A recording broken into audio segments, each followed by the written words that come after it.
லிஸ்டே வச்சிருந்தாங்களாம். எதெல்லாம் இஸ்லாமியர்களின் வீடுகள், எதெல்லாம் இஸ்லாமியர்களின் கடைகள்னு. இவர் உத்தரப்பிரதேச முதலமைச்சரா இல்ல அலகாபாத் உயர் நீதிமன்றத்தோட தலைமை நீதிபதியான்னு கேக்குறாரு. இவர் யாரு சட்டத்தை கையில எடுக்கன்னு.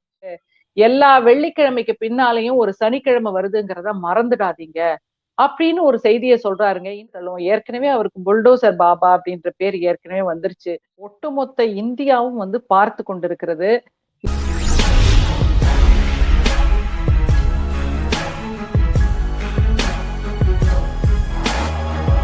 வணக்கம், இது ஷர்மிளா டாக்கிஸ். நான் உங்கள் டாக்டர் ஷர்மிளா. இன்னைக்கு நம்மோட சிறப்பு விருந்தினரா இணைஞ்சிருக்கக்கூடியவர் சமூக செயல்பாட்டாளர், அரசியல் விமர்சகர் திருமதி Jennifer Wilson. Hi Jennifer. Hi, என்ன பேசலாம் இன்னைக்கு சொல்லுங்க. நேத்து நீங்க பாத்தீங்கன்னா ஒரு என்ன சொல்றது, ஒரு வருத்தமான ஒரு சம்பவம், ஒரு கான்ஸ்டிடியூஷனுடைய ஒரு மாரல்ஸே வந்து தகர்க்கக்கூடிய ஒரு சம்பவம் வந்து நடந்திருக்கு. அதாவது ஒரு வாரம் 10 நாளா ஒரு சர்ச்சை போயிட்டு இருக்கு. நபிகள் நாயகத்தை பத்தி ரொம்ப தரைக்குறைவாக பேசினதற்கான பாஜகவை சார்ந்த official spokes person Nupur Sharma மற்றும் நவீன்குமார் குண்டால வந்து அவங்க வந்து நடவடிக்கை எடுத்து கட்சியில விட்டு வந்து தூக்கியிருக்காங்க. பட் இது தொடர்பாக கடந்த வெள்ளிக்கிழமையிலேருந்து நீங்க பாத்தீங்கன்னா தொடர்ந்து வந்து ஆல் இந்தியால கிட்டத்தட்ட ஒரு 12 மாநிலங்கள்ல வந்து தொடர்ந்து ப்ரொட்டஸ்ட் நடந்துகிட்டு வருது. குறிப்பா யூபியில பாத்தீங்கன்னா, ஏன்னா இந்த நுபுர் சர்மா அப்படிங்கிறவங்க யூபியை சேர்ந்தவங்க. யூபியில வந்து இதற்காக கடுமையான ப்ரொட்டஸ்ட் எல்லாம் ஆரம்பிச்சிருச்சு. இந்த சம்பவம் வந்து 26ஆம் தேதி நடக்குது. அதை தொடர்ந்து பாத்தீங்கன்னா இந்த கான்பூர்ல வந்து நிறைய ரயட்ஸ் நடந்தது, நம்ம பார்த்தோம். அங்க நிறைய இஸ்லாமியர்களை வந்து போலீஸ் அடிக்கிறதும் அவங்களை வந்து கண்ட்ரோல் பண்றது இதெல்லாம் வந்து நம்ம பார்த்தோம். நேத்து என்ன பண்ணிருக்காங்கன்னா, பிரக்யாராஜ், அதாவது முன்னாள் அலகாபாத், இன்னைக்கு பிரக்யாராஜ்ல ஆஃப்ரீன் அப்படின்னு சொல்லிட்டு, ஆஃப்ரீன் முகமது அப்படின்னு அவங்க ஆக்சுவலா வந்து ஒரு முதல்ல வந்து ஏஎம்யூல படிச்சாங்க. அங்க வந்து ஸ்டூடெண்ட் யூனியன் லீடரா இருந்தாங்க.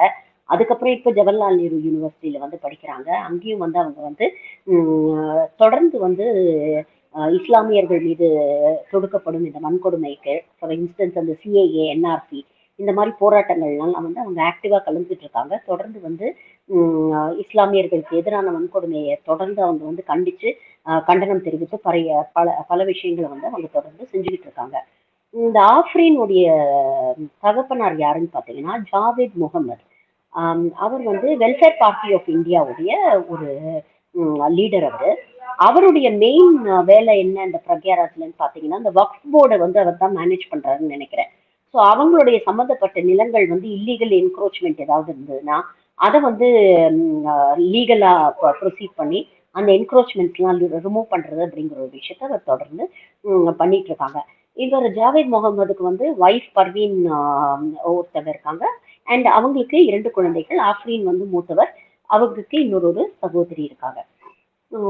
இந்த பிரக்யாராஜ்ல இந்த விஷயம் சம்பந்தமா, நபிகள் நாயகம் விஷயம் சம்பந்தமா கடுமையான ஒரு எதிர்ப்பு வந்து கிளம்பி இருக்கு. இதுல ஓவர் நைட் என்ன பண்ணிருக்காங்கன்னா, நைட்டோட நைட்டா, Saturday late night, Sunday early morning, கிட்டத்தட்ட 12:30 மணி அளவுல போலீஸ் வந்து உள்ள புகுந்து எந்தவித எஃப்ஐஆர், எந்தவித வாரண்ட்டும் இல்லாம இந்த ஜாவேத் முகமது, அவருடைய ஒய்ஃப் பர்வீன், அவருடைய 2வது மகள், அவங்க 3 பேரையும் வந்து அரெஸ்ட் பண்ணி கூட்டிட்டு போயிருக்காங்க. இதுல ஜாவேத் முகமதை எங்க வச்சிருக்காங்கன்னே தெரியல அப்படிங்கிற ஒரு குற்றச்சாட்டை வந்து வைக்கிறாங்க. இது முதல்ல எப்போ வெளிச்சத்துக்கு வருதுன்னு பாத்தீங்கன்னா, இந்த ஆஃப்ரீன் வந்து ஒரு வீடியோ போடுறாங்க. இந்த மாதிரி நைட்டோட நைட்டா வந்து என் குடும்பத்தையும் அரெஸ்ட் பண்ணி கூட்டிட்டு போயிட்டாங்க, எங்க அப்பா எங்க இருக்கிறாருன்னு தெரியல, எங்க அம்மாவையும் சகோதரியும் வந்து போலீஸ் விசாரணை அப்படிங்கிற பேர்ல அவங்கள ரொம்ப துன்புறுத்துறாங்க அப்படிங்கிற ஒரு வீடியோ வந்து அவங்க பதிவு போடுறாங்க. இதை தொடர்ந்து நீங்க பாத்தீங்கன்னா, சாட்டர்டே நைட்டோட நைட்டா கொண்டு வந்து ஒரு நோட்டீஸை வந்து கொடுக்குறாங்க. இந்த மாதிரி நீங்க வந்து இல்லீகலா ஆக்கியபை பண்ணி இங்க வந்து வீடு கட்டிருக்கீங்க, அதனால உங்களுடைய வீடை வந்து இடிக்கிறதுக்கான நோட்டீஸ் இது அப்படின்னு சொல்லிட்டு ஒரு நோட்டீஸை கொண்டு வந்து கொடுக்குறாங்க. இதுல அரசாங்கம் தரப்புல என்ன சொல்றாங்கன்னா, மே மாசமே வந்து நாங்க உங்களுக்கு வந்து நோட்டீஸ் கொடுத்துட்டோம், ஷோகாஸ் நோட்டீஸ் கொடுத்து, மே 10ஆம் தேதி ஷோகாஸ் நோட்டீஸ் கொடுத்து 24ஆம் தேதி உங்களை வந்து நாங்க அப்பியர் ஆக சொன்னோம் கோர்ட்ல, ஆனா நீங்க வரல, அதனால இன்னைக்கு வந்து இடிக்க போறோம் அப்படின்னு சொல்லிட்டு ஓவர் நைட்ல ஒரு ஆர்டரை கொடுக்குறாங்க. ஆனா பர்வீன் தரப்புல என்ன சொல்றாங்கன்னா, ஜாவேத் முகமது அண்ட் பர்வீன் தரப்புல என்ன சொல்றாங்கன்னா, அவங்களுடைய வழக்கறிஞர் சொல்றாரு, இந்த மாதிரி ஒரு ஷோகாஸ் நோட்டீஸ் வந்து எங்களுக்கு வரவே இல்லை அப்படிங்கிற ஒரு விஷயத்த வந்து அவர் ரொம்ப தெளிவா சொல்றாரு. சரி. இதுல இப்போ நேத்து இதுல வந்து இல்ல இல்ல இதோடைய பினிஷிங் சொல்லிடுறேன். இதுல நேத்து என்ன ஆயிருக்கு, சண்டே வந்து எந்தவித முன்னறிவிப்பும் இல்லாம திடீர்னு ஒரு நோட்டீஸை ஒட்டிட்டு அவங்க வாழ்ந்து வந்த அவங்க வந்து தலைமுறை தலைமுறையா வாழ்ந்து வந்த அந்த வீடை வந்து இடிச்சு தரமட்டம் ஆக்கிட்டாங்க. அது இன்னைக்கு வந்து சமூக வலைதளங்கள்ல மிகவும் பெரிய ஒரு பரபரப்பை வந்து ஏற்படுத்தி இருக்கிறது. இவங்க வந்து இடிச்சு தள்ளினது வந்து வெறும் அவங்களுடைய வீடு மட்டும் இல்ல, இன்னைக்கு இந்திய அரசியலமைப்பு சட்டம் வந்து ஒரு தனி மனிதனுக்கு கொடுத்திருக்கக்கூடிய அந்த உரிமைகளை, அரசியல் ஜனநாயகத்தை, ஒரு டெமோக்ரஸியை வந்து இன்னைக்கு இடிச்சு தள்ளியிருக்காங்க அப்படிங்கிற ஒரு நிலைமையை வந்து இன்னைக்கு நிறைய பேர் வந்து கண்டனங்கள் வந்து பதிவு பண்ணிட்டு இருக்காங்க. நீங்க பாத்தீங்களா அந்த நியூஸ? இல்ல, நான் பார்த்தனா அப்படிங்கறத தாண்டி ஒட்டுமொத்த இந்தியாவும் வந்து பார்த்து கொண்டிருக்கிறது. எல்லோருடைய கண்களுக்கும் முன்பாக தான் இது போன்ற நிகழ்வுகள் எல்லாம் நடக்கிறது. ஆனா உத்தரப்பிரதேச முதலமைச்சர் யோகி ஆதித்யநாத் தரப்பிலிருந்து வைக்கப்படும் கருத்துக்கள் வந்து என்னென்ன அப்படின்னு தான் நம்ம பார்க்கணும். நீங்க அப்படியே 2002 குஜராத் கோத்ரா எரிப்பு சம்பவத்திற்கு வந்து போனோம். அந்த ரயில் எரிக்கப்படுகிறது. அதற்கு பின் நடந்த நிகழ்வுகள். இவங்களுக்கு முதல்ல பாத்தீங்கன்னா, ஏதோ ஒரு சம்பவம் ஒண்ணு நடக்குது. அதற்கு பின்னணியில் இருப்பவர்கள் இஸ்லாமியர்கள் என்ற ஒரு காரணத்தை கண்டுபிடித்து விட்டு, இஸ்லாமியர்கள் எப்படியெல்லாம் தாக்கப்பட்டார்கள் என்பதுதான் கோத்ரா கலவரம். அது தொடர்பான சர்ச்சைகள், விவாதங்கள் எல்லாம் இன்னும் கூட நடந்து கொண்டுதான் இருக்கிறது. அன்னைக்கு பாத்தீங்கன்னா, அந்த இஸ்லாமியர்களின் வீடுகள் தாக்கப்படும் பொழுது அவங்க வந்து ஒரு லிஸ்டே வச்சிருந்தாங்களாம். எதெல்லாம் இஸ்லாமியர்களின் வீடுகள், எதெல்லாம் இஸ்லாமியர்களின் கடைகள்னு. அந்த பொருட்களை எல்லாம் ரொம்ப திட்டம் போட்டு சூறையாடி அங்க இருக்கக்கூடிய இஸ்லாமியர்களை வீட்டுல இருந்து வெளியில இழுத்து போட்டு மொத்தமா உயிரோடு எரித்து கொன்றதெல்லாம் வந்து இன்றைக்கு புத்தகங்களா வெளிவந்து ஊடகத்தின் கண்களுக்கு அன்றைக்கு பெரும்பாலான செய்திகள் கிடைக்கல. இன்னைக்கு எல்லோருடைய கண்களுக்கும் முன்பாக எல்லாரையும் சாட்சியாக வைத்துதான் இது போன்ற சம்பவங்கள் நடக்குது. அவர் யோகி சொல்றாரு, கல்லெறி சம்பவங்கள்ல வந்து சிறார்களை வந்து பயன்படுத்துறாங்க, எல்லாத்தையும் ஜஸ்டிஃபை பண்றதுக்கு அவர் ட்ரை பண்றாரு. அதற்கு பிறகு பாத்தீங்கன்னா, இது போன்ற குற்ற பின்னணி உடையவர்களை நாங்க சும்மா விட மாட்டோம், உடனடியாக அவர்களது வீடுகளை எல்லாம் இடித்து தள்ளுவோம். ஏற்கனவே அவருக்கு புல்டோசர் பாபா அப்படின்ற பேர் ஏற்கனவே வந்துருச்சு. புல்டோசர் பாபாவுக்கு எந்த காரணங்களும் தேவையில்ல. நீங்க சொல்ற மாதிரி ஒரு மாசத்துக்கு முன்னாடி நோட்டீஸ் கொடுக்கறதோ, அந்த நோட்டீஸ் எங்கன்னு அவங்க எடுத்து காட்டணும்னு அவசியம் கிடையாது. நோட்டீஸ் கொடுத்தாச்சு. அங்க மே 10 கொடுத்தோம், ஜூன் 10 இடிச்சு தள்ளணும். அப்ப நீங்க இதுல இருந்து புரிந்து கொள்ள வேண்டிய விஷயம் என்ன தெரியுமா? அந்த முகமது ஜாவேத் ஏற்கனவே வந்து இவர்களுடைய வளையத்திற்குள் வந்து விட்டார். அவங்களுக்கு தேவை ஒரு காரணம் தான். ஏதாவது ஒரு சந்தர்ப்பத்தை பயன்படுத்தி அந்த வீட்டை இடித்து தள்ளணும், அவர்களை எல்லாம் வந்து நீங்க கைது பண்ணணும் அப்படிங்கறத நோக்கம். இப்ப பாத்தீங்கன்னா, சட்டவிரோதமாக ஆயுதங்களை, துப்பாக்கிகளை வீட்டில் பதுக்கி வைத்திருந்தார் அப்படின்னு ஒரு காரணத்தை சொல்றாங்க. நீங்க அப்படியெல்லாம் நோக்கம் கொண்டவர்கள் இன்னைக்கு பாத்தீங்கன்னா, பெண் பிள்ளைய முஸ்லிம்கள் என்ன செய்வாங்க, சீக்கிரமா திருமணம் முடித்து விடுவார்கள் அப்படின்னு சொல்லுவாங்க. ஆனா அந்த பெண் வந்து மாணவர் தலைவியாக வந்து இருந்திருக்கிறாங்க.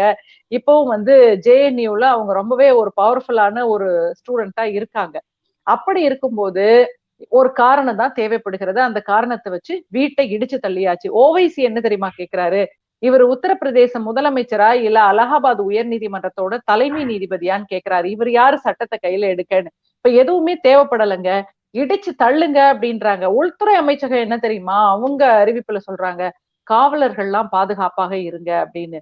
இன்னைக்கு உங்களுக்கு அரபு நாடுகள் எல்லாம் ரியாக்ட் பண்ணிட்டாங்க, இந்தியா மன்னிப்பு கேட்க போகிறது அப்படின்லாம் விவாதங்கள் போய் கொண்டிருந்த நிலையில முதலமைச்சர் யோகி ஆதித்யநாத்தோட மீடியா அட்வைசர் மிருத்யுஞ்சய் குமார் அவர் என்ன தெரியுமா சொல்றாரு?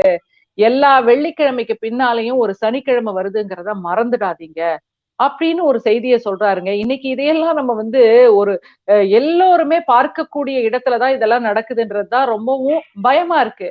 அப்போ மக்களுடைய இது ஒரு உரிமைகளுக்காக டைரக்ட் குரல் இது ஒரு கொடுக்கிறதோ, போராடுறதோ ஒரு வேண்டான்னு ஒதுங்கக்கூடிய அளவுக்கு வந்து ஒரு மனநிலையை ஏற்படுத்துறாங்களே மக்களுக்கு. இது ஒரு டைரக்ட் த்ரெட் தானே, இது ஒரு டைரக்ட் அச்சுறுத்தல் தானே. எந்த அரசியலமைப்பு சட்டத்துல வந்து சொல்லியிருக்கு, நீங்க வந்து போராட்டினீங்கன்னா உடனே உங்க வீட்டை நாம இடிச்சு தள்ளுவோம், எந்த விதமான ஒரு இதுவும் இல்லாம இதுக்கும் அதுக்கும் என்ன சம்மந்தம் இருக்கு அப்படிங்கிற ஒரு கேள்வி வருது. அப்ப இதெல்லாம் பண்றாங்கன்னா they want to issue a direct threat, a direct warning. நீங்க வந்து எங்களுக்கு எதிராக நீங்க போராடினீங்கன்னா நாளைக்கு உங்க வீட்டை நாங்க இடிச்சு தள்ளுவோம், உங்களை நடுத்தருவுல கொண்டு வந்து நிறுத்துவோம் அப்படிங்கிற ஒரு விஷயத்த வந்து இவங்க தொடர்ந்து பண்றாங்க. இது வீடுங்கிறது வெறும் ஒரு செங்கலோ சிமெண்டோ வச்சு கட்டின ஒரு விஷயம் இல்லைங்க. ஒவ்வொரு வீட்டுக்கு பின்னாலேயும் எவ்வளவு இமோஷன்ஸ் இருக்கு, எவ்வளவு பாரம்பரியம் இருக்கு, எவ்வளவு நினைவுகள் இருக்கு அப்படிங்கறதையும் நம்ம வந்து யோசிக்கணும். இன்னைக்கு அந்த பொண்ணு ஆஃப்ரின் சொல்றதை கேட்கும்பொழுது ரொம்ப பரிதாபமா இருக்கு. இந்த வீட்ல இருந்து தான் நாங்க நிறைய விஷயங்கள் பண்ணோம். இது வந்து எங்க பரம்பரை வீடு. இதுல இன்னொரு பெரிய வேடிக்கை என்னன்னா, இந்த வீடு வந்து ஜாவேத் முகமது பேர்லயே இல்ல. அவருடைய மனைவி பேர்ல தான் இந்த வீடு இருக்கு. இது அவருக்கு மனைவிக்கு வந்து திருமணம் போது வம்சாவழியா வந்து அவங்க கொடுத்த ஒரு சொத்து தான். ஸோ எந்தவித ஒரு இதுவும் இல்லாம நோட்டீஸை வந்து இவங்க வந்து இடிக்கிற நோட்டீஸை ஜாவேத் முகமது பேர்ல அமைச்சிருக்காங்க. எவ்வளவு வேடிக்கையா இருக்கு பாருங்க. அப்ப இவங்க பண்ணது எல்லாமே இந்த லீகல் ப்ரொசீஜர் இது எல்லாத்தையுமே வந்து இவங்க பைபாஸ் பண்ணிட்டு இவங்க தன்னிச்சையா நாங்க என்ன வேணா பண்ணுவோம், இதுதான் இப்படிதான் நீங்க இருக்கணும், நீங்க இஷ்டம் இருந்தா இருங்க, செகண்ட் கிரேட் சிட்டிசன்ஸா தான் உங்களை ட்ரீட் பண்ணுவோம், இதுக்கு உடன்பட்டு நீங்க இருக்கிறாங்க இருக்கலாம், இல்லைன்னா உங்களுக்கு இங்க இடம் இல்லை அப்படின்னு சொல்லிட்டு இடிச்சு தள்ளுறது அப்படிங்கிறது it is a direct insult to the democracy of the nation. அதான் நம்ம வந்து பார்க்க வேண்டியிருக்கு. அப்ப இதற்கு வந்து what is the next level நினைக்கிறீங்க? இது இப்படியே தொடர்ந்ததுன்னா இதுக்கு ஒரு தீர்வு தான் என்ன? இன்னைக்கு நீங்க இல்லங்க, பாத்தீங்கன்னா இதுக்கான பிரச்சனைக்கு தீர்வு காரணமான நுபுர் சர்மா ஏதோ இன்னைக்கு பிரச்சனைக்கு காரணமான நுபுர் சர்மாவோ இல்ல நவீன்குமார் ஜிந்தாலோ கட்சியை விட்டு நீக்கினதோட ஒழுங்கு நடவடிக்கை முடிஞ்சு போச்சுன்னு சொல்லிட்டாங்க. They are not held legally responsible or morally responsible for what they said. But இன்னைக்கு இதை எதிர்த்து கேள்வி கேட்டவங்களுக்கு இன்னைக்கு இந்த மாதிரி ஒரு நிலைமை அப்படின்னா இது எங்க போய் முடியும்னு நினைக்கிறீங்க? இப்பங்க போராடும் மனநிலையில நிறைய பேர் இருப்பாங்க. ஒரு பிரச்சனை வந்ததுன்னா அந்த போராட்டத்தை ஒருங்கிணைக்க கூடிய திறமை அல்லது அந்த இடத்துல இருக்கவங்க ஒரு சில பேர் தான் இருப்பாங்க. அவங்களதான் அடையாளம் கண்டு அவங்கள வேரோடு அழித்து விட வேண்டும் என்று இன்றைக்கு நினைக்கிறார்கள். அதுதான் அடிப்படை. நீங்க பாத்தீங்கன்னா மத்தவங்க எல்லாம் பயந்துருவாங்க. முக்கியமான ஆளை இதை நம்ம எத்தனை திரைப்படத்துல பார்த்திருக்கோம். அவர் தான் முக்கியமானவராக அந்த பகுதியில இருக்காருன்னா அவர் மேல வைக்கக்கூடிய குற்றச்சாட்டுகளை எல்லாம் மறுக்கக்கூடிய வாய்ப்பு கூட அவருக்கு வழங்கப்படலைங்க. நீங்க அந்த இடமே வந்து எங்க பிளான்ல வரல அது, அதனால நாங்க இடித்து தள்ளுவோம் அப்படின்னா காலையில 10:30 மணிக்கு புல்டோசர் வந்திருக்கு போலீஸ் ஸ்டேஷனுக்கு, 1 மணிக்கு வீட்டையே இடிச்சு தரமட்டமாக்கிட்டாங்க. அங்க எதிர்த்து நிக்கிறதுக்கு யாரும் முடியல. நீங்க டெல்லியில தலைநகரத்திலேயே நடந்துச்சேங்க அது. 2 கையும் இல்லாதவரு கல்லெறிஞ்சாரு அப்படின்னாங்க. எல்லாத்தையும் புல்டோசர் போட்டு தரமட்டமா ஆக்குனாங்க. நீங்க பிருந்தா கரத் தான், அங்க ஒரு பெண் தான் முன்னால போய் நிக்கிறாங்க. ஒண்ணுமே பண்ண முடியலையேங்க. இன்னைக்கு என்ன தெரியுமா சொல்ல வராங்க? நீங்க போராடாதீங்க. நீங்க சொல்ற மாரி 2ஆம் தர குடிமக்களா இருங்கன்லாம் இல்ல. இங்க நீங்க வாழ்வதற்கே நாங்க அனுமதிக்க மாட்டோம். அந்த அளவுக்கு போராட்டங்கள் வெடிக்கும் அப்படின்னு சொல்றாங்க. அடுத்துதான் நீங்க பாத்தீங்கன்னா, இப்ப நம்ம எல்லாம் இங்க சொல்றோம் இந்த கட்சியில இவருக்கு அடுத்தது இவர்தான் அப்படின்னு.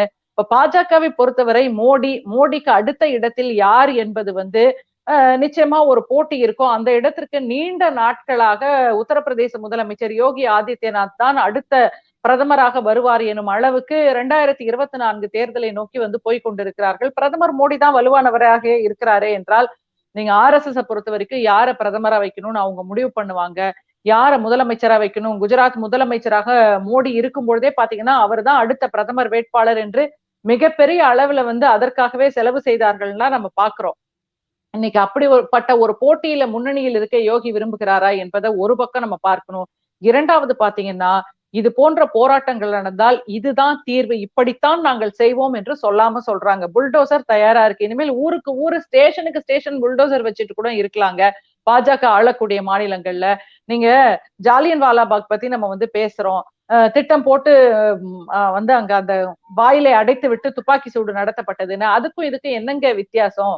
அந்த மிஷின் கன்னுக்கும் இந்த புல்டோசருக்கும் என்ன வித்தியாசம் இருக்கு? கண் முன்னாடி எந்த உரிமைகள் நீங்க ஒரு நீதிமன்றத்துக்கு போய் அவங்க தரப்பு நியாயத்தை வாதிட கூட முடியலையா? அதனால எந்தவித விசாரணையும் இல்ல.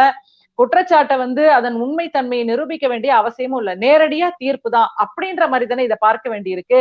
இனிமேல் அதான் போராடினா இது போன்றுதான் வந்து முடிவு அப்படிங்கறதான் அவங்க சொல்றாங்க. நான் இதை அப்படிதான் பாக்குறேன். இந்த இன்னொரு விஷயம், வேதனையான விஷயம், நீதிமன்றங்களும் இதை வந்து வேடிக்கை பார்த்துட்டு இருக்காங்களே அப்படிங்கிறது தான். 2-3 நாளா இந்த பிரச்சனை வந்து கொழுந்து விட்டு எரியுது. இன்னமும் வந்து வேடிக்கை பார்த்துட்டு இருக்காங்க. இதற்கு வந்து எந்த விதமான ஒரு பொதுமக்கள் அண்ட் எதிர்க்கட்சிகள் இல்லாம ஒரு ஆட்டோனமஸ் பாடிஸ்ல இருக்கிறவங்க யார்கிட்ட இருந்தே வந்து இதுக்கான ஒரு கண்டனம் வந்து இல்லங்க, ஒரு எழல சின்ன அப்படிங்கிறதும் குறுக்கீடு இங்க ஒரு பாருங்க. வருத்தமான நீங்க விஷயம். வந்து இப்ப சமீபத்துல நம்ம 2 பேரும் கூட பேசணும். ஹூ கில்ட் ஜஸ்டிஸ் லோயா, இத வந்து நம்ம வந்து பார்த்தோம். ஹூ கில்ட் அப்படின்றத தாண்டி வாட் கில்ட், என்ன காரணம் அப்படிங்கறதையும் நம்ம பார்க்கணும். ஏதோ ஒரு காரணம் அந்த இடத்துல வந்து நம்ம பேசினோம். அந்த காரணம், அந்த பயம், அதையொட்டிய பயம் வந்து எல்லாருக்குமே இன்னைக்கு இருக்குங்க. அந்த பயத்தை தாண்டி போராடினா இதாங்க கதி. உங்களோட அடிப்படை வாழ்வாதாரத்தையும் இடிச்சு தள்ளிட்டு போயிடுவாங்கன்னா அப்புறம் நீங்க எப்படி உரிமைக்காக போராடுறதுக்கு வந்து பாப்பீங்க? நீதிபதினா ஓரமா இருந்துட்டு போனா அங்க உச்ச நீதிமன்றம் வரைக்கும் போலாங்க. பேசினா நீங்க வந்து சிறைக்கு கூட போக வேண்டிய ஒரு கட்டாயம் ஏற்படலாம் நீதிபதிகளுக்கு. நம்ம வந்து நீதிபதி கர்ணன் எல்லாம் பார்த்தோமே, ஏதோ ஒண்ணு பேசினாரு, காரணம் தான் தேவைப்படுது. அடுத்து சிறையில போட்டா ஒண்ணுமே பண்ண முடியாது. ஸோ இன்னைக்கு வந்து ஒரு அரசியலமைப்பு சட்டத்தையும் அவங்க வந்து மதிக்கிறது இல்ல. ஒரு ஜனநாயகத்துடைய கோட்பாடுகளையும் வந்து மதிக்காம ஒரு தன்னிச்சையான ஒரு அரசாங்கத்தை வந்து இன்னைக்கு இருக்கக்கூடிய ஆளும் கட்சியான பாஜக வந்து நடத்திட்டு இருக்காங்க. இது எங்க போய் முடியும்னு தெரியல. 2024 தேர்தலிலாவது மக்கள் வந்து இதை உணர்ந்து இந்த மாதிரி ஒரு பாசிச சக்திகளை வந்து வீழ்த்தி ஒரு ஜனநாயகத்தை மறுபடியும் ஒரு நிலைநிறுத்தணும், ஒரு ஜனநாயகத்துக்கு மறுபடியும் ஒரு புத்துணர்வு கொடுக்கணும் அப்படிங்கிறது தான் நம்மளுடைய ஒரு தேடலா இருக்கு. அது வந்து நிறைவேறுமா அப்படிங்கிறத நம்ம பொறுத்திருந்து தான் பார்க்கணும். எனிவே இதுல ஃபர்தர் டெவலப்மெண்ட்ஸ் என்ன இருக்குங்கிறத வரும் நாட்களில் பார்ப்போம். Thank you very much for joining. நிச்சயமாங்க. முடிக்கிறதுக்கு முன்னாடி, இது ஒரு உள்நோக்கம் கொண்ட ஒரு செயல் அப்படிங்கிறத எப்படி தெரியுமா நம்ம பார்க்க வேண்டியிருக்கு? ரிட்டர்ன் கிஃப்ட் ஃபார் த புரொட்டஸ்டர்ஸ் அப்படின்னு சொல்றாங்க. அப்போ நீ போராடினா உனக்கு இதுதான் திரும்ப பரிசா கிடைக்கும். உன் வீட்டை இடிச்சு தள்ளுவேன் அப்படிங்கிறது தான் அதுல இருக்கக்கூடிய செய்தி. உண்மையிலேயே மக்கள் வந்து நமக்கு இந்த நாட்டில் வாழ்வதற்கான முழு உரிமையும் இருக்கிறது என்பதை உணர்ந்து வாக்களிக்கணும். யாருக்கு வாக்களிக்கணும்? எதற்கு வாக்களிக்கணும்? அப்படின்னு பார்க்கணும். இந்த நம்ம இன்னைக்கு ஒரு பேசியிருக்கிறோம். இதுல இருந்து மக்கள் என்ன எடுத்துக்கிறாங்கன்னு பார்ப்போம். நன்றி. தேங்க்யூ.